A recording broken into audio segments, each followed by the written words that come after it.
izin.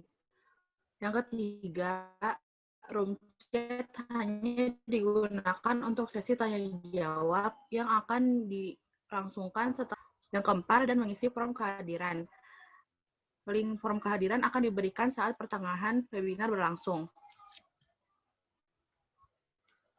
Selanjutnya, webinar kali ini akan dibawakan oleh moderator yaitu Amigo Jopi. Tanpa berlama-lama lagi, saya serahkan kepada Amigo Jopi. Silakan Amigo Jopi.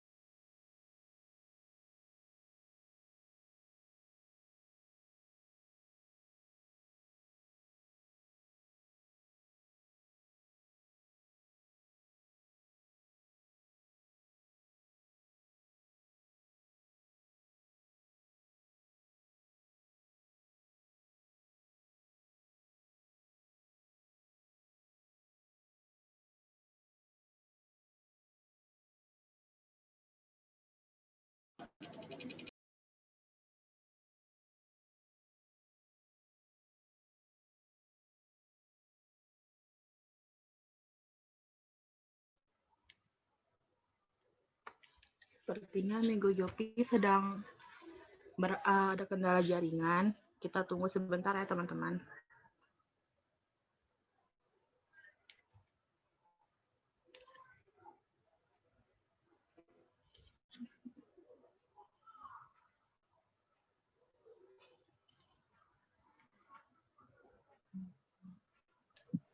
Baik, terima kasih kepada Saudara Sela selaku host kita yang paling kece pada malam hari ini telah memberikan kesempatan kepada saya untuk melanjutkan rangkaian acara webinar kita pada malam hari ini. Pertama-tama, mari kita panjatkan puji syukur kepada Tuhan Yang Maha Esa, oleh karena berkat rahmat-Nya pada kesempatan ini kita dapat melakukan webinar. Terima kasih juga kepada Kak Belinda yang sudah menyempatkan waktu untuk sharing-sharing bersama teman-teman Co-Change Sledge. Saya juga ucapkan terima kasih kepada seluruh peserta yang kami kasihi yang sudah menyempatkan waktu untuk mengikuti webinar pada malam hari ini. Sebelum kita memulai webinar, saya mau nanya nih sama teman-teman. Teman-teman ini kan rata-rata sekolah sama kuliah ya. Kalian pernah nggak sih atau lagi merasakan nggak kayak kewalahan karena ngerjain tugas? Sering Kak. Sering banget Kak. Sering banget.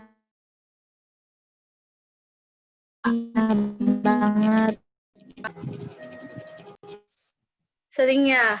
Sering banget.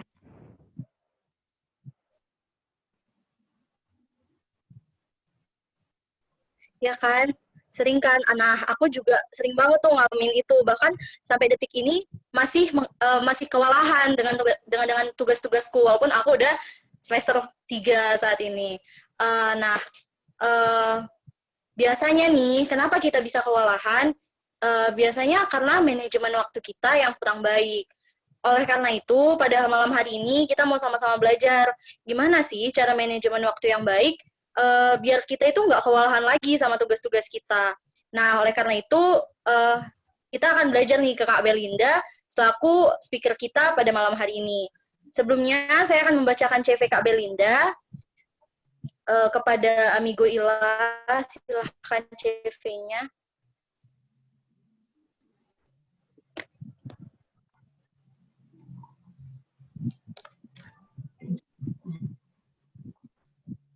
Sebentar ya teman-teman.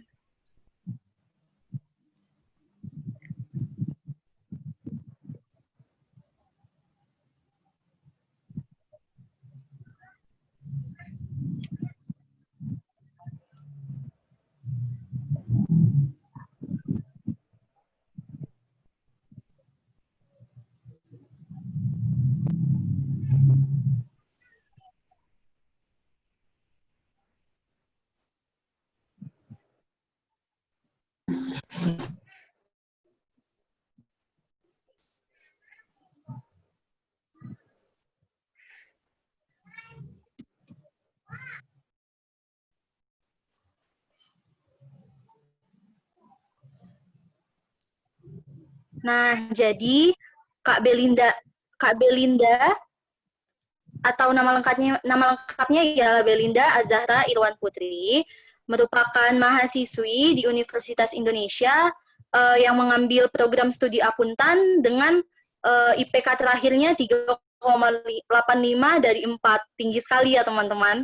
Nah, selain bagus dalam bidang akademik, Kak Belinda juga bagus dan aktif dalam kegiatan non-akademik yang berada di luar kampus.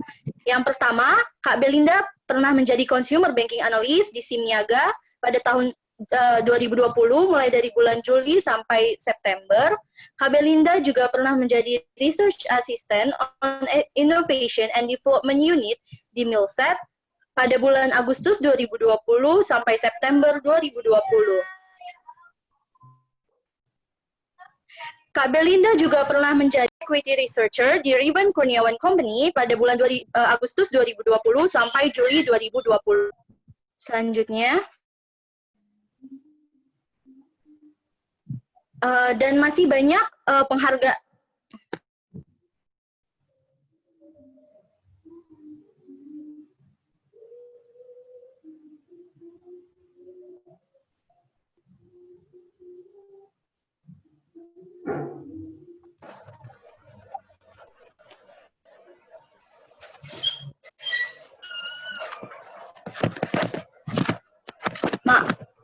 Maaf, jaringan saya kurang stabil, dan masih banyak penghargaan-penghargaan lain dan yang telah diperoleh oleh Kak Belinda. Dapat kita lihat ya teman-teman, CV-nya penuh banget, cantik banget.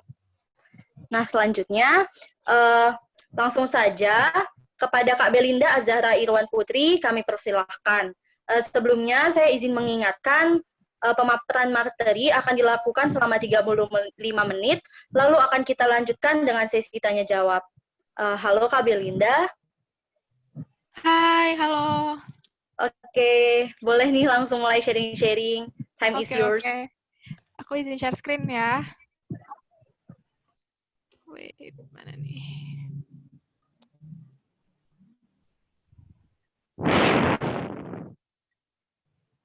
Sebentar.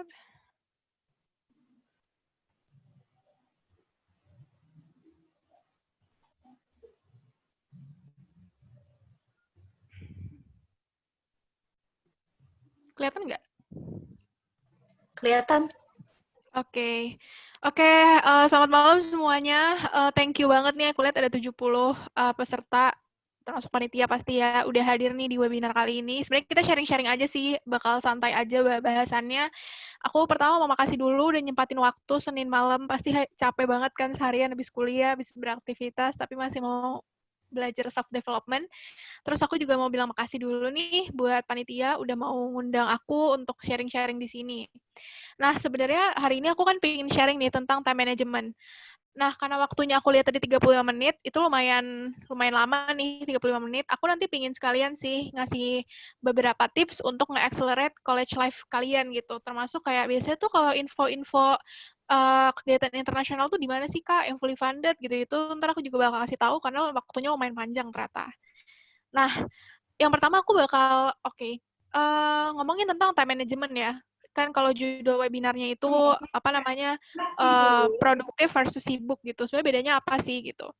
Kalau aku sih mikirnya gini, kayak nggak ada alasan yang absolut gitu ya, perbedaan absolut apa bedanya sibuk sama produktif. Karena sebenarnya bisa ngukur tuh kita gitu. Kalau aku mikirnya gini, kalau misalnya tuh kalian tuh sibuk, misalnya kalian ngerjain 10 hal hari ini. Tapi kalian dari ngerjain 10 hal itu kalian nggak terukur gitu hal-hal yang kalian kerjain. Jadi kalian kayak udah capek tapi kalian nggak mengukur sebenarnya hari ini tuh dari 10 hal ini apa yang udah selesai dikerjain, terus apa yang udah selesai dan udah bisa ditinggalin, besok udah nggak usah dipikirin lagi. Jadi nggak terukur gitu. Nah, itu tuh sibuk.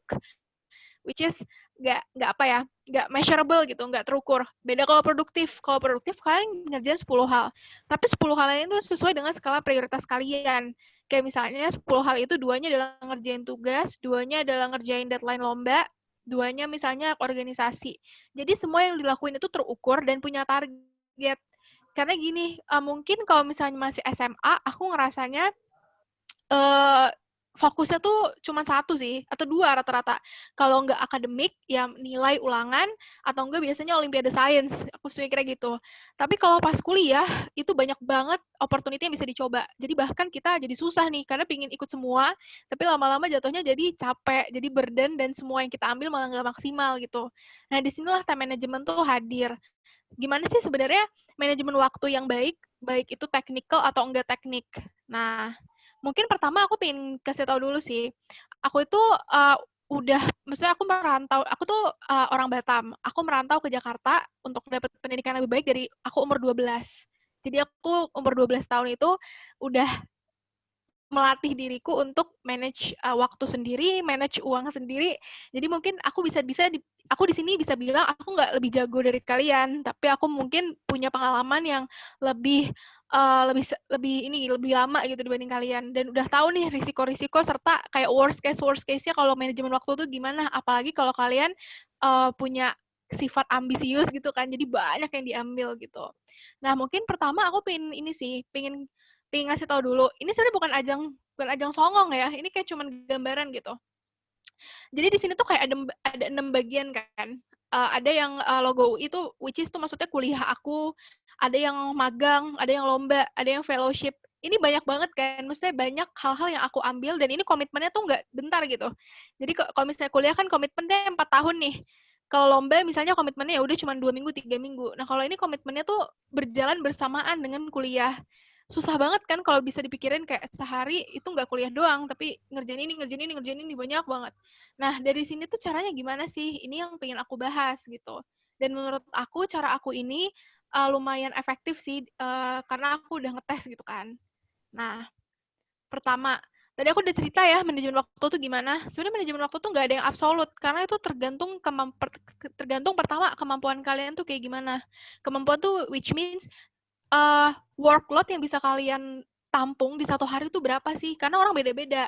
Ada yang bisa emang berapa jam terus-terusan bisa kerja terus, bisa produktif terus, tapi ada juga yang nggak bisa. Jadi tergantung kemampuan kalian untuk menanggung workload sehari itu kayak berapa gitu, berapa pekerjaan.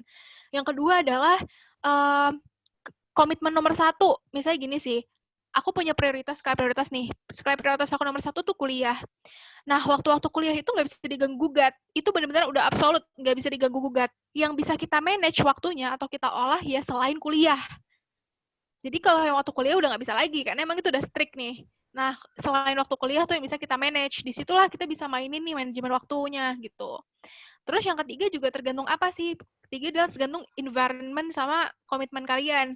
Karena gini, kalau kuliah, atau mungkin ada teman-teman SMA juga ya, di sini, lingkungan tuh berpengaruh banget, apalagi kalau COVID-19 gini ya. Kalau lingkungan kalian tuh lingkungan yang istilahnya terlena gitu ya, kayak karena COVID-19, ya udah kerjaannya sehari-hari nonton Netflix, nonton YouTube, ya udah ngerjain tugas seadanya, nunggu punya temen tinggal nyontek gitu kan. Aku nemu banyak lah yang kayak gitu lingkungan.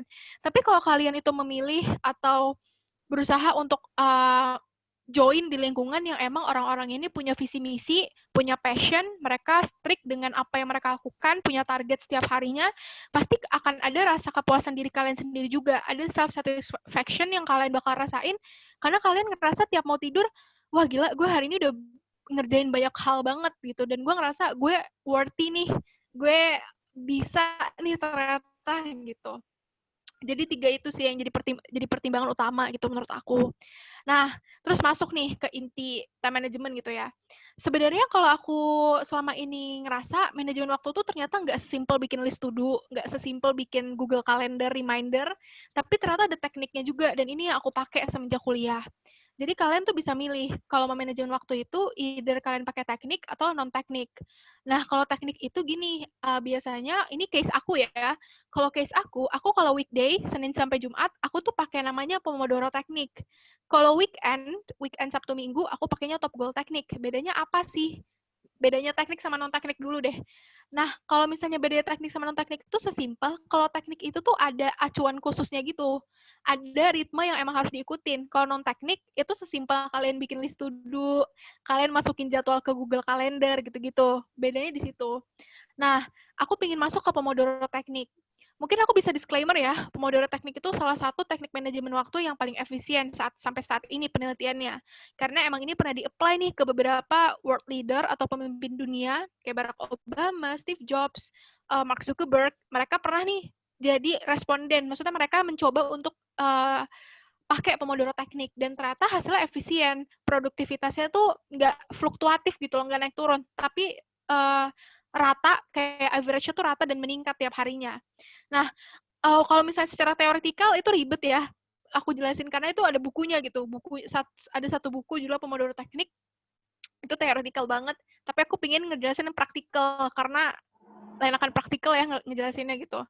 Pomodoro Technique itu gini, sesimpel kalau aku punya basis waktu. Aku nentuin setiap hari aku tuh waktu kerja tuh which means waktu produktif gitu ya. Antara jam 8 pagi sampai jam 1 pagi. Jam 1 pagi ya agak begadang ya, tapi emang aku orangnya gitu. Sampai jam 1 pagi itu waktu aku produktif atau kerja. Ini agak ekstrim emang karena memang tergantung kemampuan masing-masing gitu. Tergantung banyak komitmen yang diambil juga. Makin banyak pasti rentang waktunya juga makin banyak, makin panjang.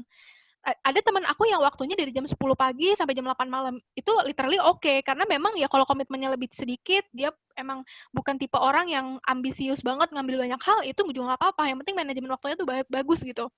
Nah, misalnya dari jam 8 pagi sampai jam 1 pagi, aku tuh nerapin pola 30-10, 30-10, 30-10. Maksudnya apa, Kak, 30-10 gitu?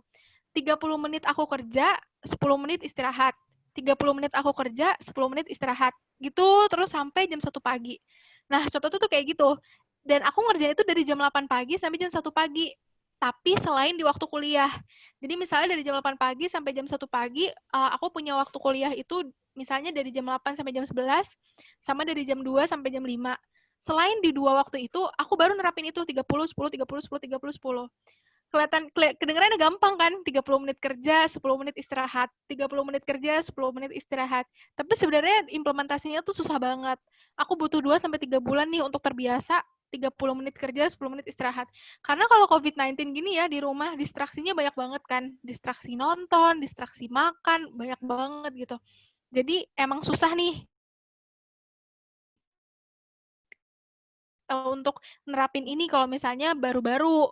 Tapi yang tinggi untuk nerapin ini benar-benar efektif sih menurutku. Kenapa? Karena tiap hari tuh kalian produktivitasnya tuh sama gitu, meningkat malah tiap harinya. Dan kalian kalau udah komitmen dan udah disiplin terhadap teknik ini, itu distraksi-distraksi yang dulunya jadi keluhan kalian, itu tuh nggak gimana ya, kayak jadi nggak magnetik gitu, nggak ngaruh lagi gitu. Karena emang udah terbiasa. Karena emang kalau udah terbiasa tuh udah enak aja kan sebenarnya ngerjainnya. Nah, dan pakai Pomodoro Technique itu sebenarnya enaknya gini sih. Kalau misalnya kalian punya skala prioritas banyak nih. Kalau aku contohnya gini, aku tuh punya binder yang aku pakai dari SMA, aku bagi ke 7 bagian. Skala prioritas aku pas kuliah. Bagian pertama yang paling penting tuh akademik pasti. Bagian kedua tuh lomba. Bagian ketiga tuh konferensi. Bagian keempat itu volunteering. Bagian kelima tuh organisasi. Bagian keenam tuh fellowship. Dan bagian terakhir tuh adalah me time. Me time tuh maksudnya hal-hal yang emang aku target personal gitu. Dari 7 bagian ini kan banyak banget nih kalau misalnya semuanya ongoing bersamaan berjalan kan. Dan aku mikirnya dulu pas awal sebelum nerapin teknik ini aku bilang impossible lah untuk ngejalanin semuanya dalam satu waktu yang bersamaan gitu. Tapi setelah aku pakai Pomodoro, aku ternyata bisa nge-divide-nya gitu.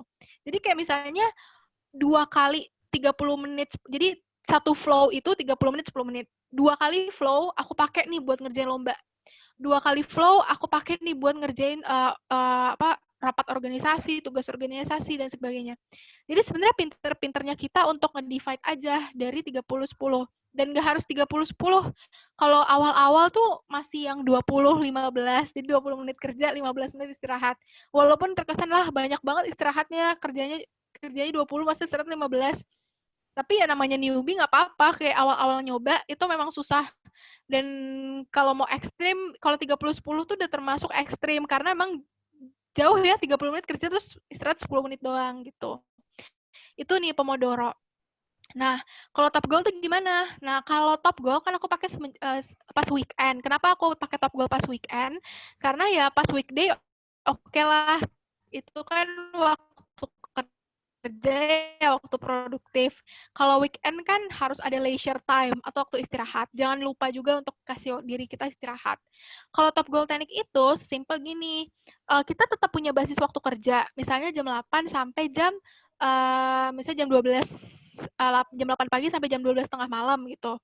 Nah, karena weekend kita nggak ada basis kan.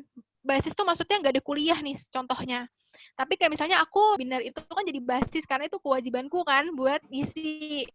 Nah, selain itu baru aku atur sendiri, tapi nggak pakai 30-10. Yang penting di skala waktu itu tuh aku ngerjain. Boleh sambil denger lagu, boleh sambil ini, boleh sambil itu, yang penting selesai gitu. Jadi kalau top goal itu lebih kayak bikin goals per waktunya, cuman nggak se-strict Pomodoro gitu. Ada yang ngechat deh. Sorry. Aku nggak bisa lihat chat soalnya. Nah, terus kalau yang non-teknik itu sesimpel kalian bikin list to do sih. Bikin list to do, bikin Google Calendar, dan segala macam. Nah, kalau tuh yang belum bisa banget, maksudnya belum benar-benar biasa untuk manajemen waktu, kalian bisa mulai dari non-teknik dulu. Sesimpel kalian bikin dulu at least list to do tiap hari. Kayak list to do sebulan ke depan, 2 bulan ke depan tuh gimana. Kalau aku list to do itu udah 1 tahun ke depan. Jadi sampai Desember 2021, aku udah tahu aku tuh ngerjain apa gitu. Ada acara ini, aku udah nyiapin dari sekarang, dari Januari 2020. Jadi emang aku rentang waktunya at least tahun ini sama tahun depan aku tuh udah punya plan gitu. Nah, kalau baru-baru studinya baru bisa sebulan kemudian Kak, atau karena emang orangnya susah banget nih untuk kayak Tokopedia mulai aja dulu gitu. Karena emang bikin list to do tiap hari tuh terkesan gampang, cuman ternyata susah loh. Apalagi kalau bikinnya tuh per jam. Aku bikinnya per jam di HP, biasa di notes, di Google Calendar. Hari ini jam saya bikin list to do, pakai Pomodoro, aku yakin. Nggak sekedar sibuk aja gitu. Nah, terus good time management makes happy teams and ourselves. Iya, pasti. Karena kadang aku ngerasa gini sih, COVID-19 ini pasti ada juga nih dari kalian yang ngerasain kalau kita ngelihat teman kita tuh kayak, wah gila dia COVID-19 gini, dapet ini, dapet itu, menang ini, menang itu, terus gue ngapain ya selama ini, gue cuma nonton doang, segala macam. Itu sebenarnya salah satu hal penyebabnya mungkin karena kita juga nggak bisa manage waktu kita dengan wise kan, dengan bijaksana gitu. Kita lihat teman-teman kita atau orang lain yang bisa tetap produktif di kala pandemi dengan segala distraksi yang ada, distraksi dia pasti sama lah overall, Netflix, YouTube, nonton segala macam, nongkrong walaupun COVID kan sekarang kayak tetap jalan aja gitu kan. Tapi dia masih bisa manage itu semua. Itu bisa jadi bounce back kita, jadi motivasi gitu. Kalau misalnya kita produktif dan mungkin kalau teman-teman di sini udah pernah nyoba, kayak nyoba aja sebulan 2 bulan nih, list to do lah pakai Pomodoro. Itu tiap hari tuh kalau mau tidur tuh tenang gitu loh. Tenang, which is kayak ada rasa kepuasan tersendiri yang bikin diri kita tuh makin percaya diri. Kalau gue bisa nih dapetin mimpi gue gitu. Bahkan selama SMA, selama kuliah, bahkan nanti pas mau kerja. Itu mental health-nya jadi sehat kan, jadi bagus gitu. Nggak yang iri-irian, dengki-dengkian gitu. Nah, kebalikannya, kalau misalnya manajemen waktunya jelek, udah bikin stres, bikin nggak worthy, ngerasa diri itu nggak ada value-nya. Itu teman aku banyak juga tuh yang ngerasa kayak gitu. Karena ketika nggak bisa manage waktu dengan baik, banyak hal-hal yang kita lewatin, ya nggak sih? Banyak hal-hal yang dari 2 jam nggak tahu mau ngapain, padahal banyak aja kerjaan, tapi nggak tahu karena nggak di list gitu. Terus di belahan dunia lain, orang yang sama persis kayak kita, dia tahu dia mau ngerjain apa, dia serius segala macam, dan kita cuma bengong scroll YouTube, Instagram. Itu kan 2 jam sayang banget ya, banyak hal yang sebenarnya kita bisa lakuin tapi nggak kita kerjain. Ujung-ujungnya stres, nyesal sendiri. Itu kan mental health-nya juga jadi jelek tuh, kayak gitu. Nah, ini mungkin kayak lebih tipsnya gimana gitu. Pertama, bikin SMART goals. Ini pasti kalian udah sering dengar lah ya, specific, measurable, achievable, relevant, time oriented. Maksudnya gini, kalau aku contohnya, aku tuh bikin career plan. Career plan aku tuh bagi 3, mikro, meso, makro, maaf. Kalau mikro adalah smart goals aku di 1-2 tahun ke depan, which is dari sekarang sampai aku lulus, karena aku tahun ketiga sekarang. Kalau meso itu setelah aku lulus, jadi 1-2 tahun setelah aku lulus. Kalau makro adalah lebih dari 2 tahun aku lulus, jadi ketika aku sudah 2 tahun bekerja, planku apa nih gitu. Nah, aku tuh selalu bikin plan kayak gitu dan aku tuangin dalam peta karir. Jadi aku bikin peta karir nih dari umur 18 masuk kuliah sampai umur 70.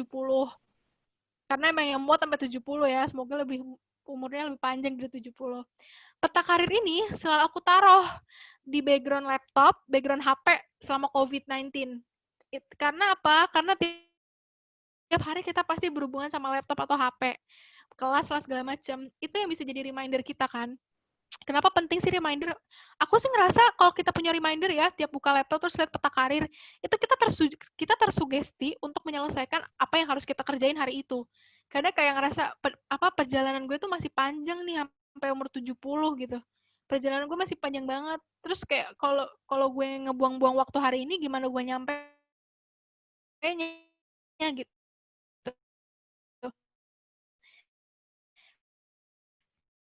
Karena sugesti itu yang bikin bisa banget dicoba. Nah, smart goal tadi kalian bikin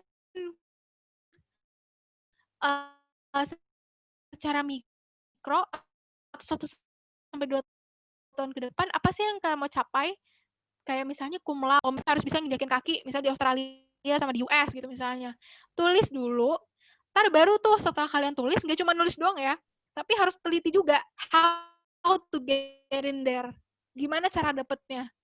Ya contohnya, gue pengen banget tahun ini ke Australia sama ke US. Cari program-program fully funded yang ke sana.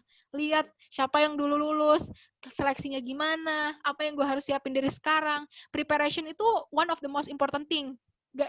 Jadi selain kalian time management dan prepare-nya bagus, tapi cara untuk ngedapetin targetnya itu juga harus dipikirin. Karena itu berhubungan sama manajemen waktu kalian. Jadi kayak kalian mau kuliah, tapi ingin daftar misalnya fully funded program ke Jepang, gitu kan banyak sekarang.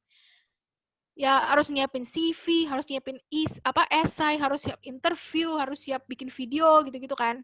Nah, itu kan panjang kan prosesnya, nggak cuma 2 hari 3 hari gitu, dan itu berbarengan sama kuliah kalian, organisasi kalian. Jadi set sekomprehensif mungkin, dan kalian juga divide nih sekomprehensif mungkin. Jadi gambar 2 tuh prioritas. Ini juga penting. Aku ngerasa salah satu penyakit anak-anak yang ambisius atau oportunis. Oportunis tuh ada kesempatan apa aja diambil tanpa pikir panjang. Kelabakan nggak pas kayak pikir panjang tuh maksudnya gini. Bisa ditawarin nih jadi panitia ini. Terus karena kayaknya seru deh diambil semua. Nggak dipikirin gitu. Apakah dengan mengambil panitia ini tuh bermanfaat sih buat karir gue ke depannya? Apakah dengan ngambil ini gue bisa bagi waktu? Apakah dengan ngambil ini gue ngerasa kelabakan atau enggak nih gitu. Jadi berani juga untuk saying no. Dan ini juga berkaitan sama prioritas. Kalau misalnya prioritas kalian adalah tahun pertama emang gue maunya organisasi. Gue mau lomba dikit-dikit aja. Gue fokus organisasi ngasah soft skill. Ya udah, ngambil banyak organisasi, lomba dikit. Tapi kalau misalnya kalian emang tahun pertama pinginnya lomba-lomba yang banyak, tapi organisasinya dikit, ya udah, organisasi yang ditawarin pilih selektif yang menurut kalian paling menguntungkan buat perkembangan soft skill kalian, lombanya baru banyakin. Jadi menurut aku penting juga nih untuk memprioritaskan per tahunnya tuh kalian mau gimana, atau per semesternya bahkan. Kalau aku case-nya aku per semester. Kayak contoh semester 1 fokusnya fokus untuk dapat IPK tinggi, adaptasi dulu sama pelajaran, sama dosen, sama perkuliahan, adaptasi dulu. Yang ketiga, mapping organisasi apa yang menurut yang kayaknya harus gue apply nih semester depan karena cocok, lomba apa yang harus gue ikutin nih semester depan. Jadi semester 1 aku dulu mapping dulu nih, semester 2 juga semester fellowship gitu-gitu. Itu karena takutnya ini pas sudah mau lulus gitu. Karena nggak prepare dari awal, jadi kayak terlena sama organisasi kampus gitu banyak juga. Jadi aku karena udah sering lihat teman-temanku kayak gitu, aku ngasih tips ke kalian yang masih muda-muda banget untuk bikin prioritas gitu. Nah, ini juga ya, create a timeline for each test, stick to it. Bikin timeline tuh nggak harus, kalau misalnya bukan males ya, kalau misalnya masih kurang jago untuk bikin timeline yang komprehensif, bikin aja dulu kayak bulan ini nih targetnya apa aja, bulan depan tuh targetnya apa aja, gitu-gitu. Jadi kayak ada yang jadi remindernya tuh ada gitu loh, yang ada jadi reminder kalian tiap hari tuh ada, dan stick to it. Komitmen kayak segitiga gitu ya, dasarnya tuh udah ada nih, apa yang kalian mau capai segala macam udah kalian susun. Udah masuk ke tingkat 2, udah dibikin nih, oke, gue pengen pakai Pomodoro, pengen top goal teknik, manajemen waktunya gue gini. Tapi pas di tangga ketiga nggak ada komitmennya, disiplinnya juga kurang, ya sama aja bohong gitu kan. Jadi payungnya itu maksudnya komitmen sama disiplinnya itu juga harus kuat gitu. Dengan apa ya, sebenarnya untuk nguatin komitmen dan disiplin itu banyak ya alasannya, dan itu tergantung masing-masing sih. Kayak aku sih klise ya, setiap aku males, setiap aku ngerasa down, pasti hidup tuh ada ngedown-nya, ada ngerasa burden-nya. Apalagi kalau ngambil banyak kegiatan, nggak pernah istirahat ya, istirahatnya dikit sekali gitu. Nah, mungkin bisa mengingat hal-hal yang membuat kamu tuh tetap maju. Kayak contohnya aku pingin banget make my parents proud dengan apapun yang aku capai. Tiap aku ngedown pasti aku mikir itu gitu. Kayak orang tua aku di sana jauh, doain aku kerja tanpa lelah. Ya gue nggak boleh lelah juga gitu. Gue nggak boleh berhenti atau terlalu lama meratapi sisi down dalam hidup gitu. Contohnya kayak gitu. Klise sih, cuman itu ngena. Jadi tiap orang, tiap diri kalian mungkin cari satu reason yang bisa bikin kalian tuh terus maju. Kalau aku tuh di mejaku sekarang, aku punya post-it tulisannya, the only one who can save myself is me. Satu-satunya orang yang bisa nyelamatin aku tuh konten banyak ya, nyelamatin aku, karirku bagus, relationshipku bagus, misalnya bisa naik haji, bisa umrah segala macam, itu tuh aku nggak bisa dependen ke orang, cuman aku yang bisa ngewujudin itu semua gitu, nggak bisa dependen ke orang tua, nggak bisa dependen ke adik, cuman aku yang bisa. Nah ini yang jadi reminder aku tiap hari gitu. Nah terus nih beberapa tips lagi, work on the most important things first. Iya, ini pasti kalian harus kerjain yang paling penting dulu. Tapi yang paling penting nih ada 2. Ada yang menurut kalian paling penting, misalnya ada orang yang ngerasa yang paling penting itu yang deadline-nya paling dekat. Tapi ada juga orang yang merasa yang paling penting itu adalah yang sesuai skala prioritas. Nah, tapi ini terserah sih. Ini sebenarnya bebas. Yang penting menurut kalian ini hal yang paling urgent atau yang paling penting dari skala prioritas kalian, kerjain itu dulu. Terus yang kedua, assign the right people for the right task. Ini salah satu penyakit juga. Misal organisasi aku ngerasa kalau kerjaannya paling bagus, jadi kerjaan orang tuh kita ambil semua. Dan yang kedua, nggak percaya sama teman setimnya. Gue nggak percaya dia kerjanya bagus. Apalagi kalau lomba sama-sama newbie, terus dia nggak, kayak orangnya nggak percaya sama temennya, bisa nggak sih dia ngerjain ini gitu. Itu sering. Tapi yang pengen aku tekanin di sini, ketika kalian bikin tim buat lomba atau kalian masuk organisasi, kalian harus nilai dulu kan, harus nge-assess dulu orang-orangnya tuh gimana sih, environment-nya gimana, suportif atau enggak, judgment style-nya tuh gimana.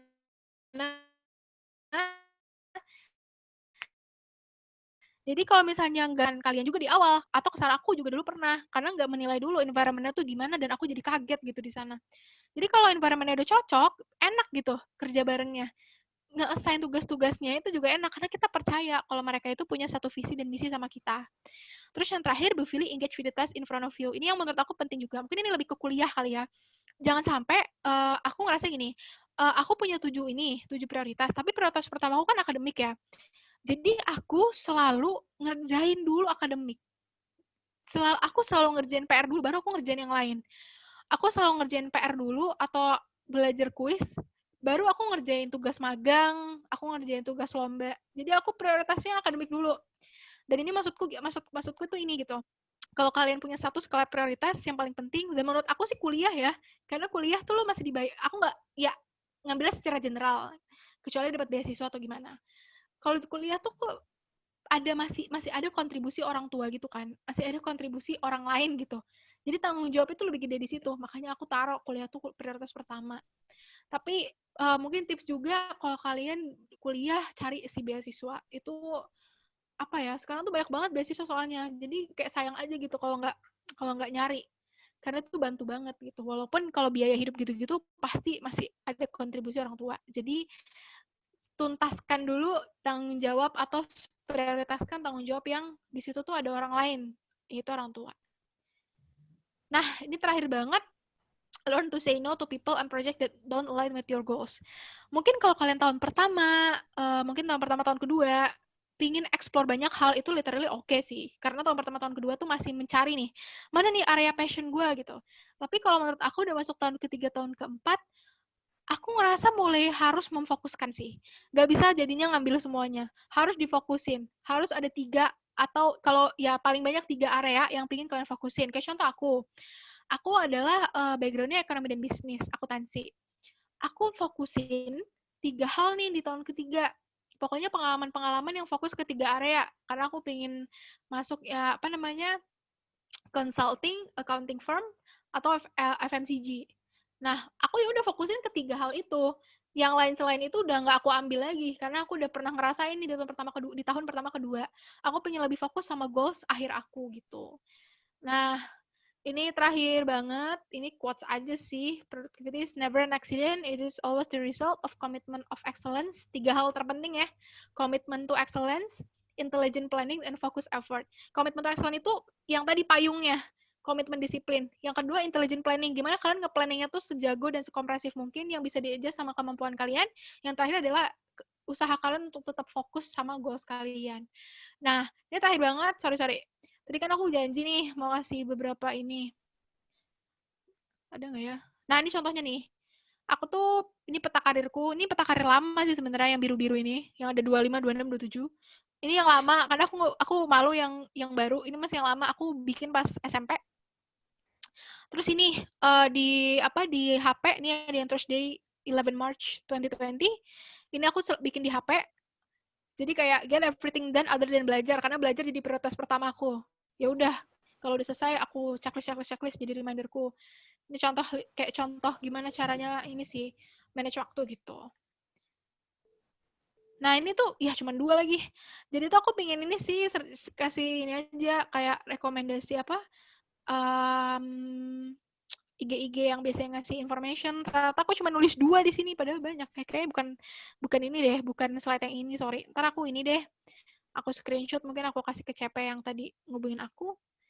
Sama, ini terakhir. Kalau kalian mau nanya-nanya, kalau pengen lihat, misalnya bisa banget nih, kalau kalian masih tahun pertama kedua, pengen lihat pas tahun pertama kedua aku ikut kegiatan apa aja, itu bisa banget lihat LinkedIn aku atau Instagram. Itu kan bisa jadi masukan kan, gitu. Biar memperkaya pengalaman gitu. Udah deh itu. Sorry ya, kelebihan nggak sih 35 menit? Kelebihan ya? Udah. Thank you. Wah, keren banget nih Kabel. Bagus banget cara manage waktunya ya. Jadi, kita kan udah dapat banyak nih kan teman-teman dari Kabel Linda, gimana caranya manajemen waktu dengan baik. Nah, ada beberapa pertanyaan nih Kak di kolom komen untuk Kabel Linda mengenai manajemen waktu. Saya bacakan ya Kak. Yep. Yang pertama ada pertanyaan dari Shalma Putri Nur Sabrina. Dia nanya nih Kak, kalau aku 20 menit nugas, 10 menit nugas, yang lain 10 menit istirahat. Jadi kadang kamar aku berantakan karena aku gampang bosenan banget. Jadi kadang aku nggak bisa fokus Kak ke satu tugas. Jadi gimana nih Kak kalau misalnya kita tuh orangnya nggak bisa fokus ke satu tugas, gampang bosenan gitu. Jadinya ditinggalin tugasnya. Tips and trick. Oke, thank you Salma pertanyaannya. Ini mungkin banyak juga yang ngalamin ya, nggak bisa fokus ke satu tugas. Aku sebenarnya dulu tipenya gitu. Maksudnya kayak ngerjain sesuatu tuh nggak bisa satu doang gitu loh, harus ada hal yang dikerjain karena gampang bosenan. Aku dulu gitu. Aku disclaimer ya, pas SMP SMA tuh aku kayak gitu. Cuman makin kuliah makin kesini, kadang banyak disadvantage-nya kalau kita tuh nggak terlalu fokus ke satu hal. Kenapa? Karena ya itu, semakin kuliah, workload dan kualitas kerja yang diharapkan itu makin tinggi. Dan itu membutuhkan fokus yang lebih besar dibanding pas SMP SMA. kalau pengalamanku gitu. Jadi sebenarnya tips and triknya tuh klise sih. Pertama adalah ini kan kamu nggak bisa fokus pasti kan ada distraksi kan. Karena distraksinya bosenan misalnya. Tapi kamu gampang bosenan pasti ada penyebabnya lagi tuh. Kalau kamu bikin root causes-nya atau bikin penyebabnya kayak mind map gitu, pasti ada satu hal yang jadi core-nya. Bisa jadi karena kamu emang dasarnya mungkin kayak kurang suka nih sama mata kuliah ini atau pelajaran ini, maka nggak bisa fokus. Nah, caranya adalah kamu harus tahu dulu core-nya tuh kenapa kamu bisa nggak suka bosenan. Harus tahu dulu core-nya, akar permasalahannya apa, dan itu yang bisa jawab kamu sendiri. Itu aku dulu nyari jawabannya kenapa sih gue gini, itu susah ya, karena behavior kita, perilaku kita tuh kan kadang kita pun nggak bisa assess gitu. Jadi butuh waktu emang untuk nge-assess diri sendiri, untuk mempelajari perilaku diri sendiri. Oh, penyebabnya apa nih? Kalau udah tahu penyebabnya, ya udah coba tackle. Itu saranku pertama. Saranku kedua, kalau emang nggak tahu penyebabnya apa, cepet bosanan segala macam, yang paling ampuh adalah forcing yourself, push yourself, paksa diri untuk harus kerjain gitu. Jangan kayak gue bosen tapi harus paksa gitu. Kenapa maksa jadi cara keduaku gitu? Karena emang gak ada cara lain kalau misalnya kita udah terlalu give up sama menganalisis perilaku kita sendiri. Dan menurut aku juga ketika kita udah terbiasa, jadi awal-awal tuh emang terasa maksa diri sendiri ya. Tapi lama-lama kalau misalnya udah biasa tuh dalam artian gini. Ini gue udah masuk waktu bosen nih gitu misalnya. Tapi gue ya gimana kan tetap gak bisa nih, walaupun udah masuk waktu bosan gue tetap udah tahu itu masuk waktu bosan, jadi kayak secara sadar jatuhnya kayak gitu. Mungkin itu sih jawabanku, emang klise sih, cuman emang sebenarnya nge-find out solusinya tuh balik lagi ke diri kamunya, karena faktor eksternalnya banyak juga. Nah aku kan nggak tahu nih karena faktor eksternalnya apa gitu. Itu sih, semoga menjawab ya Salma. Kalau masih kurang puas bisa DM aja. Kali aku bisa dapet insight baru nih ntar habis ini. Baik, terima kasih Kak Bel. Selanjutnya ada pertanyaan lagi nih dari Armelia Novianti. Dia nanya, Kak, kalau misalnya pakai sistem 30-10, pernah nggak sih Kak, Kakak ada kayak hambatan gitu karena kegiatan di rumah, karena disuruh orang tua untuk ngelakuin ini itu. Terus cara Kakak manajemennya gimana? Pasti pernah. Karena mungkin kalau misalnya di kosan, pas aku ngejalan itu di kosan, nggak ada distraksi ya. Nggak distraksi orang tua segala macam. Tapi pas COVID-19, pulang ke rumah semua, distraksi banyak. Kayak disuruh angkat jemuran, disuruh nyuci, disuruh cuci piring, disuruh ini, disuruh itu. Aku ngerti lah itu. Tapi mau nggak mau, ini lucu sih tapi. Kalau distraksi kayak gitu tuh nggak bisa dibantah gitu loh. Mau nggak mau udah tinggalin dulu yang kamu kerjain, selesaiin dulu yang disuruh, baru balik lagi. Nah, cara aku yang pengen jawab adjustment-nya gimana gitu kan. Makanya gini, aku tuh awalnya 25-15.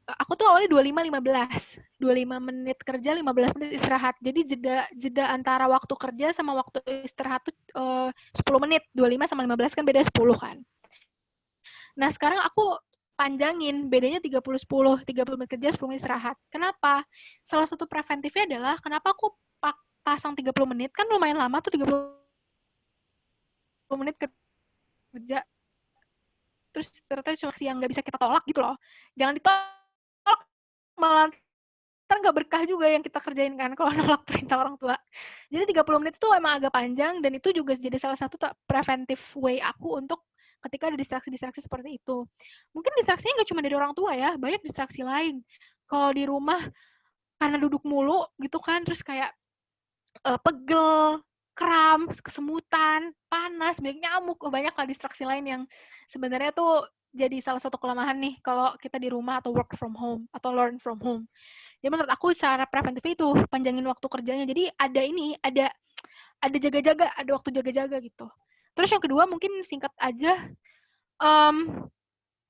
emang kadang nih kalau pas di rumah ngelaksanain Pomodoro, aku seringnya banyak yang harus aku kerjain, misalnya hari ini 10 pekerjaan, aku cuma bisa nyelesain 8.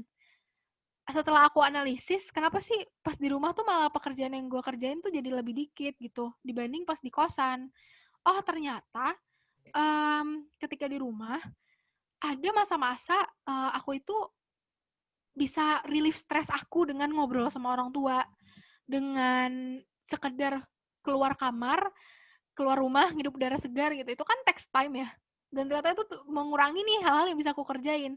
Tapi itu salah satu advantage-nya juga, karena dengan itu kita bisa relief stres gitu loh ke orang-orang terdekat. Kalau di kosan kan relief stres gimana coba? Main HP kan? Main HP, terus udah bosan kerjain lagi. Tapi kalau di rumah, ada orang tua, ada adik, banyak orang-orang yang sebenarnya bisa menyalurkan stres kita itu. Jadi sebenarnya advantage juga sih kayak gitu. Kadang kangen gak sih kalau di kosan kayak nggak ada yang ini, terus kalau di rumah kalau lagi pusing nih, tiba-tiba dipanggil orang tua disuruh nyuci piring, itu kan kadang jadi relief stres ya, kayak ya udah gue tinggalin dulu deh gitu. Kadang aku ngerangin stresnya gitu. Itu sih jawabannya. Baik, makasih Kak Bel. Selanjutnya ada pertanyaan dari Laila Makfira. Nah, dia nanya nih Kak tentang motivasi Kakak untuk tetap produktif dan berprestasi. Tapi kan Kak Bel tuh sebelumnya udah jelasin ya kalau motivasi utama Kakak karena orang tua. Mungkin ada motivasi-motivasi lainnya Kak yang bisa diceritakan? Motivasi seorang tua ya. Motivasiku seorang tua tuh mungkin ada 2 kali ya. Motivasi pertama adalah aku tuh punya, nggak tahu ya, aku tuh punya inner spirit, semangat dalam diri yang aku nggak tahu reasonnya apa, tapi selalu ada gitu loh tiap hari. Dan ketika aku teliti, apa ya sebenarnya inner spirit tuh gue karena apa gitu. Ternyata sesimpel karena gue tuh pingin pas gue nanti udah selesai kuliah, gue tuh pengen jadi orang. Orang tuh maksudnya punya apa ya, orang lihat, misalnya orang lain ngelihat aku tuh punya sesuatu yang, misalnya punya passion yang aku senangin, dan passion aku tuh ngasih impact ke banyak orang gitu. Kan gak gampang ya untuk jadi kayak gitu. Sesimpel lihat banyak ini lah, banyak public figure yang mereka tuh punya passion, dan mereka bangga dengan passion mereka, dan passionnya ngasih impact ke orang banyak. Itu kalau dilihat, oh ya banyak lah orang kayak gitu, tapi ternyata nyampe di situ tuh gak gampang. Competitiveness, persaingan, ya competitiveness ya, itu persaingan. Competitiveness, kesempatan itu makin kecil, makin susah. Dan aku ngerasa tempat-tempat kayak gitu, itu tuh cuma bisa diisi sama orang-orang yang emang 1000 kali lebih keras dibanding rata-rata orang. Jadi aku selalu punya mindset kayak gitu. Itu mungkin alasan kedua ya. Aku selalu memikirkan worst case. Worst case-nya, ntar kalau gue nganggur gimana? Ntar kalau gue cuma jadi orang yang hahaha tanpa bikin inovasi kayak atau apa tuh gimana? Jadi aku selalu bikin worst case-nya. Dan ketika aku bikin worst case-nya, baiknya adalah aku jadi semangat gitu. Itu yang pertama. Nah, yang kedua, motivasi lain selain orang tua dan worst case, aku punya visi dalam hidup. Kalau aku tuh punya tanggung jawab gak ke diri aku doang. Aku punya tanggung jawab ke adik. Aku punya tanggung jawab ke teman-teman dekatku. Aku punya tanggung jawab ke guru. Aku punya tanggung jawab ke dosen. Aku punya tanggung jawab ke orang-orang yang emang udah ngebentuk aku sampai sekarang. Tanggung jawabnya apa? Tanggung jawabnya adalah yaitu ngekalibrasi apa yang mereka udah tanam ke aku di masa depan ketika aku tuh udah punya ruangnya. Which is aku tuh udah punya wewenang. Kalau udah kerja ini kan udah punya wewenang nih, mau ngapain gitu. Misalnya kalau kerja di pemerintah gimana, kerja di swasta gimana gitu kan. Ya itu untuk sampai di situ kan aku banyak peran orang lain gitu. Guru, dosen, sesimpel orang admin, segala macam. Aku ngerasa kalau misalnya aku berhenti ketika aku dapet suatu masalah dan down dan kayak quit life gitu, aku ngerasa kasihan aja sama orang-orang yang udah ngorbanin waktu mereka juga untuk membentuk aku sampai sekarang. Itu sih. Balik lagi sih, poinnya mindset sih. Inner motivation, inner spirit. Mungkin kalau teman-teman lain punya external motivation atau external spirit itu lebih bagus lagi. Tapi kalau aku emang basicnya semuanya dari dalam diri sih, gitu. Itu sih jawabannya. Hehe. Dari jawaban-jawabannya kayaknya Kak Belinda ini orang yang bersemangat banget nih dalam hidup ya. Keren. Terima kasih atas jawabannya. Selanjutnya ada pertanyaan lagi nih Kak, dari Ardiah Ayu Utami. Hai Kak, mau nanya, aku mulai nerapin teknik Pomodoro beberapa hari ini, tapi aku rasanya capek banget setelah seharian beraktivitas. Ditambah lagi dengan perasaan gagal karena banyak ditolak oleh lomba-lomba juga Kak. Menurut Kakak, bagaimana cara agar kita bisa merasa fit setelah beraktivitas seharian, dan bagaimana sih cara dealing dengan kegagalan-kegagalan yang ada gitu, Kak. Boleh. Oke, thank you pertanyaannya. Ini juga pertanyaan relate banget ya. Mungkin disclaimer juga, bener sih, kalau baru ngejalanin Pomodoro tuh rasanya capek banget. Aku juga ngerasa kayak gitu dulu. 2 bulan sampai 3 bulan pertama pas masa adaptasi. Capeknya tuh capek banget gitu. Kayak pikiran terkuras, tenaga terkuras, kayak nggak ada waktu istirahat, segala macam. Tapi itu normal. Normal dalam artian itu nggak salah, itu bukan anomali. Karena apa? Karena aku ya bayangin sih, ketika sistem tubuh kita mencoba sistem baru, itu kan pasti butuh penyesuaian tuh. Itu penyesuaiannya tuh pasti kan menguras tenaga kan. Jadi menurut aku tuh normal. Nah, pertanyaannya tipsnya gimana gitu kan. Tips aku pertama, cari hal yang kamu suka. Yang suka tuh nyampe kamu tuh lupa capek kamu. Pasti ada, nggak mungkin nggak ada. Kalau aku sesimpel, aku tuh cara untuk ngilangin capek, aku tuh suka banget ini, buka Medium yang isinya tuh artikel-artikel, ulasan-ulasan terbaru gitu-gitu. Aku tiap capek banget, aku buka Medium. Kenapa aku buka Medium? Karena dengan aku buka Medium, aku tuh jadi lupa sama capek aku gitu loh. Jadi asik gitu kan, ketawa segala macam. Habis itu pas kerja lagi ya udah enjoy lagi, udah ke refill lagi semangatnya. Jadi yang pertama, cari hal yang kamu suka, tapi nggak sekedar suka, tapi yang sampai bikin kamu tuh lupa, kamu tuh capek. Ya, kalau misalnya ya kalau aku mau nonton drakor Kak, kayak gitu, ya nggak apa-apa. Nonton drakor, misalnya nonton drama Thailand, banyak lah ya sekarang. Nonton startup, aku juga termasuk startup, aku suka banget sih. Atau nonton lain gitu, YouTube segala macam, bisa bikin capeknya hilang. Scroll Instagram ya nggak apa-apa. Dan kalau masih awal-awal, coba kasih waktu untuk ngelakuin itu. Kayak contohnya, kamu misalnya 25 menit kerja, 15 menit istirahat. Pas istirahatnya, dari 15 menit, 5 menitnya tuh, itu kamu ngejalanin apa yang kamu suka sampai kamu lupa capek kamu. Itu lama-lama, lama-lama biasa gitu, hilang. Itu pertama. Cara yang kedua tuh gimana? Cara yang kedua ini sebenarnya bukan ngilangin capeknya sih. Kalau tadi kan cara pertama ngilangin capeknya ya. Kalau cara kedua ini adalah coba menerima capeknya itu. Dengan cara apa? Oke, gue capek, tapi buka lagi nih reminder list to do kamu yang udah kamu lakuin hari ini. Ketika kamu lihat dan semuanya udah accomplish, kadang self-satisfaction atau kepuasan diri kita ngelihat itu lebih mengalahkan rasa capek kamu setelah kamu ngerjain itu semua. Klise banget jawabannya, cuman itu yang aku pikirin. Karena aku gitu soalnya.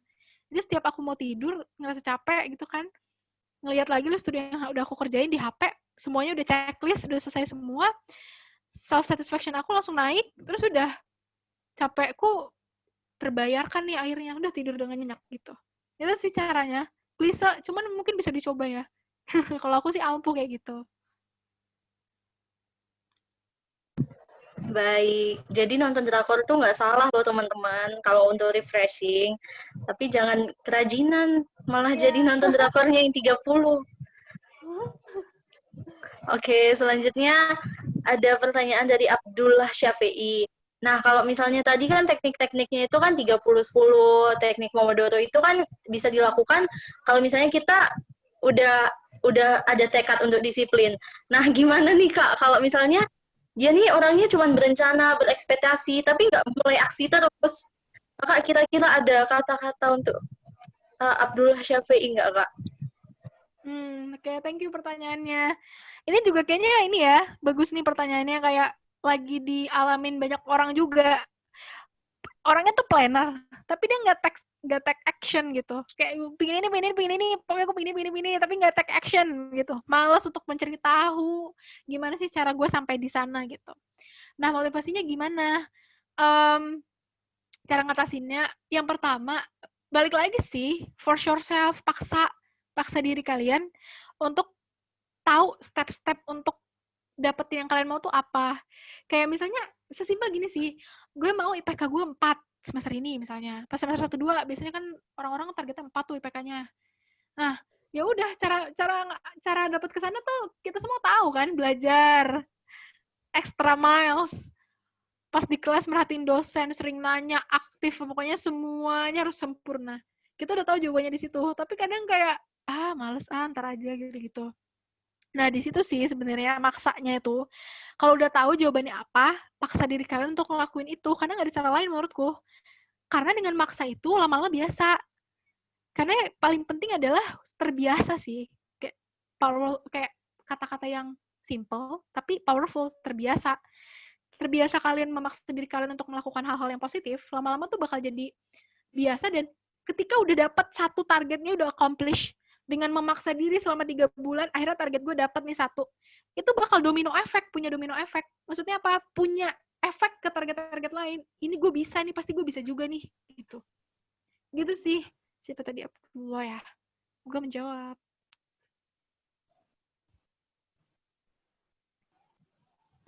Baik. Ada lagi nih Kak yang nanya dari Dewi Rosita. Izin bertanya Kak, apakah Kak Belinda pernah membuat mind mapping dalam kesehariannya untuk masa depan, tapi malah apa yang Kakak lakukan itu nggak sesuai sama mind mapping? Gimana tuh Kak? Biar targetnya bisa juga tetap tercapai, tapi mind mappingnya nggak dilakukan. Tapi ke depannya tidak. Oh, oke. Sebenarnya gampang sih. Misalnya udah bikin mind map, udah bikin target, terus nggak tercapai. Secara pertama adalah adjust, sesuaikan. Sesuaikan which means bisa jadi kamu transfer target kamu yang nggak tercapai tahun itu ke tahun depan, atau bisa juga ya udah kamu eliminate targetnya, cari kesempatan yang mirip atau opportunity yang mirip dengan target yang nggak tercapai itu. Karena sekarang banyak. Aku ngerasa nggak satu kesempatan tuh pasti banyak jenis lainnya gitu loh, pasti ada yang mirip. Sesimpel gini sih, misalnya tahun ini kalau pingin temen aku banyak nih kayak gini, pingin dapetin exchange program misal ke UK, tapi nggak dapet. Nah, tapi tahun depan itu sebenarnya masih bisa untuk daftar. Ya udah dia transfer tuh target itu ke tahun depan. Oke, udah gue coba lagi tahun depan. Tapi ada juga yang langsung nge-eliminate dan cari yang sejenis. Oke, gue nggak dapet yang ke UK, gue lupain. Gue coba evaluate apa sih yang kurang, dan gue akan shifting. Gue nggak akan daftar yang ke UK. Gue bisa daftar yang ke Singapura gitu. Jadi kayak shifting target atau transfer targetnya ke tahun depan. Terus bagaimana caranya agar target kita tercapai? Jawabannya simpel sih. Pertama, cari orang yang berhasil sebelum kamu. Cari orang yang berhasil tahun lalu. Lihat LinkedIn-nya, lihat kemampuan dia, kontak kalau bisa. Kak, tips and triknya dong per aplikasi. Kayak application gimana? Ya tapi sopan ya, jangan Kak tips and triknya dong gitu. Enggak, tapi kayak halo Kak, kenalin aku ini, aku tahu Kakak dari ini karena Kakak adalah ini tahun lalu. Aku ini Kak pengen nanya kalau Kakak berkenan segala macam. Aku sering banget kayak gitu SKS lewat LinkedIn, sering banget. Bahkan sama orang-orang non-Indonesia ya, sering banget kayak gitu. Dan kalau misalnya kita sopan dan punya purpose untuk kontak dia tuh kenapa, mereka pasti sangat terbuka sih untuk sharing. Bahkan ada yang sampai mau bikin Zoom meeting nggak untuk like 15 minutes, boleh banget kan, kayak ngobrol langsung gitu sama orang yang udah lulus gitu. Itu yang pertama. Yang kedua, dari lihat history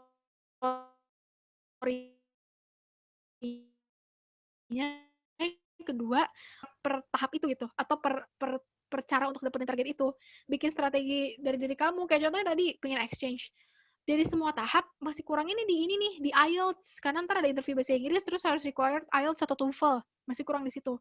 Ya udah put dominant time atau taruh waktu terbanyak dari skala prioritas tuh di situ untuk nguatin IELTS atau English interview itu gitu. Itu sih caranya mungkin. Dewi Rosita, semoga menjawab. Baik, kayaknya semua pertanyaan udah terjawab nih Kak. Nah, saya pribadi mau nanya dong Kak, sekaligus pertanyaan terakhir.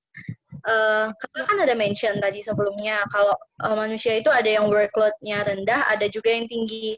Nah, gimana sih kira-kira biar kita dari workload-nya itu yang rendah mau nih ke tinggi, biar bisa begadang, bisa lebih kayak full time ngerjain tugas-tugas gitu Kak. Gimana caranya? Sebenarnya gini sih. Pertama mungkin jawaban aku, kita nggak bisa maksa untuk menyamakan workload semua orang gitu ya. Kayak contohnya, ini kasus temanku nih. Ada temanku yang nyoba kayak aku dari jam 8 pagi sampai jam 1 pagi. Jatuhnya sakit, tipes gitu. Padahal Kenapa? Karena emang nggak bisa sama semua, gitu kan. Yang pertama, jangan terlalu memaksakan karena pingin kayak nih orang, jadinya kok jadi korban sendiri. Nah, tapi nggak ada salahnya buat mencoba, tadi kayak pertanyaan kamu. Jadi caranya yang pertama, supaya tips aku, supaya bisa nampung workload yang banyak, pertama define strateginya sekomprehensif mungkin. Jadi pas kamu ngerjain itu tuh kamu nggak gimana ya, nggak ngubek-ngubek lagi gitu loh. Sesimpel gini sih. Misalnya lomba tahapnya ada 3.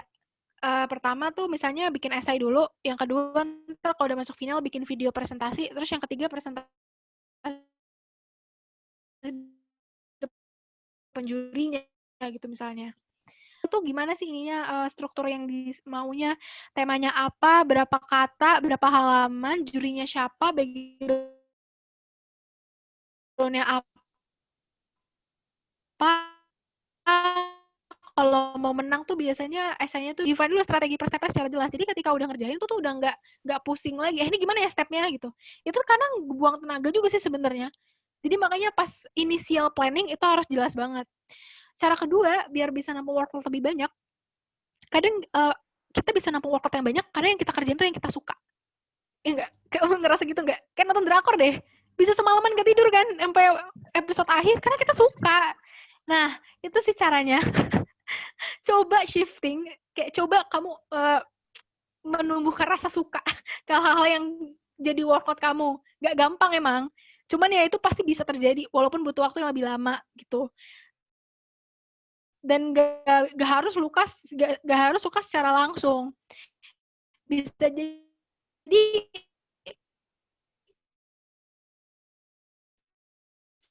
ada motivasi lain yang membuat kamu suka. Ini gue baca 2 chapter per hari misalnya.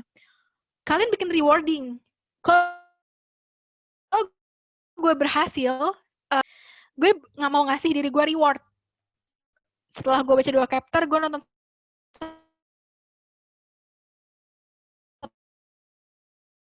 satu episode misalnya. Rewarding ourselves itu juga penting. Jadi semangat gak baca 2 chapter? Karena akhirnya gue udah bisa sih. Baik kalau nggak suka banget, tapi karena ada reward, jadi semangat gitu. Cara terakhir, gimana caranya untuk bisa dapetin, misalnya bisa nampung workload lebih gede, kan ngelakuin yang kita suka. Cara terakhirku adalah, ini klise sih, cuman menurutku ini ampuh juga. Selain memaksa diri kita, memaksa tuh jangan sampai maksa kesehatan ya. Kalau emang udah capek banget, ya udah istirahat, jangan dipaksain. Tapi harus define dulu capeknya itu, capek karena emang udah ngerjain banyak hal, atau capek yang dibuat-buat karena mager. Itu kan 2 hal yang susah dibedakan tuh ya. Aku ngerasa gitu soalnya. Kayak contoh gini, belajarnya 2 jam, tapi self reward-nya tuh 8 jam. Jadi kayak gue tuh udah banyak hari ini, padahal baru 2 jam doang belajarnya. Tapi ngerasa udah capek banget. Itu kan sering kan? Gue ada yang ketawa-tawa nih, ini pasti relate ya. Sering banget, Kak. Jadi kayak belajar 2 jam. Tapi self reward-nya 8. Capek karena emang beneran banyak yang dikerjain, atau capek karena emang dasarnya mager gitu. Define dulu itu. Nah, setelah udah tahu, ya tadi aku bilang sih, cari tahu dulu penyebabnya itu apa. Nah, baru kita bisa tackling penyebabnya itu. Tapi itu butuh waktu sih. Menurut aku tuh nggak instan. Terus itu butuh mungkin beberapa minggu atau bulan sih. Karena yang kita analisis tuh perilaku kita sendiri kan.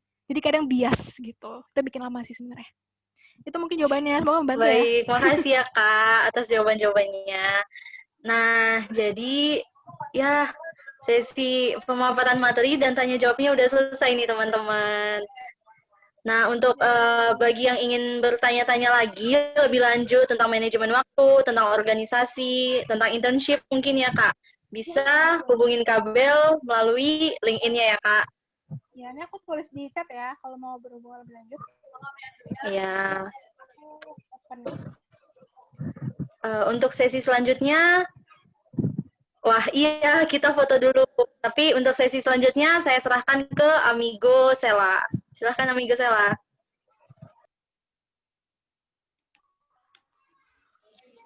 Ya, tadi informatif sekali ya pemaparan dari Kak Belinda. Nah, itu bisa banget hubungin Kak Belinda lewat Instagramnya atau LinkedIn-nya. Nah, sebelum kita foto,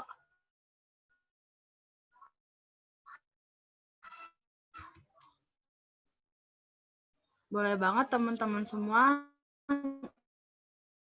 ya. Ya, feel free banget nih. Makasih banget Kak Belinda udah mau ngasih informasi dan mau ditanya-tanya juga. Kita langsung foto yuk. Boleh yang bisa on cam, on cam.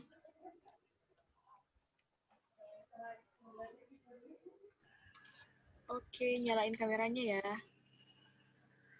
Ya, kita foto sama.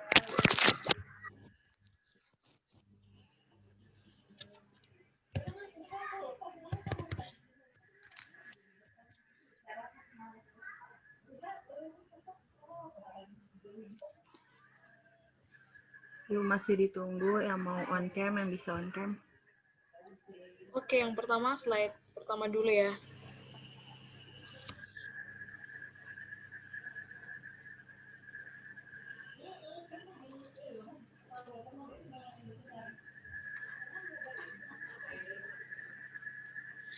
Oke, slide 2.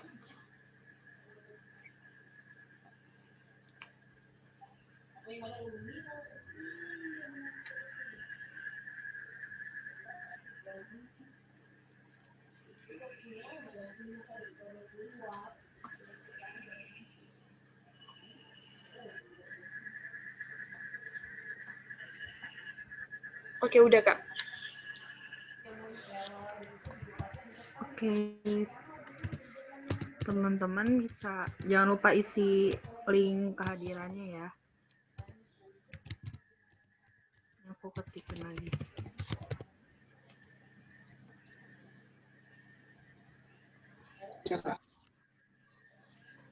Nah, sesi dokumentasi tadi menandakan bahwa webinar ini telah berakhir. Maka sebelum itu kita tutup dengan doa.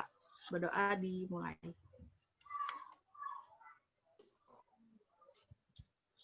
Doa selesai. Makasih banyak sekali lagi untuk Kak Belinda yang udah bergabung sama kita, ngasih informasi tentang sibuk versus produktif. Ya sudah, teman-teman boleh meninggalkan room Zoom dan jangan lupa isi presensinya ya. Thank you semua. Bye-bye. Ya, makasih banyak Kak Belinda. Terima kasih Kak Belinda. Terima kasih Kak.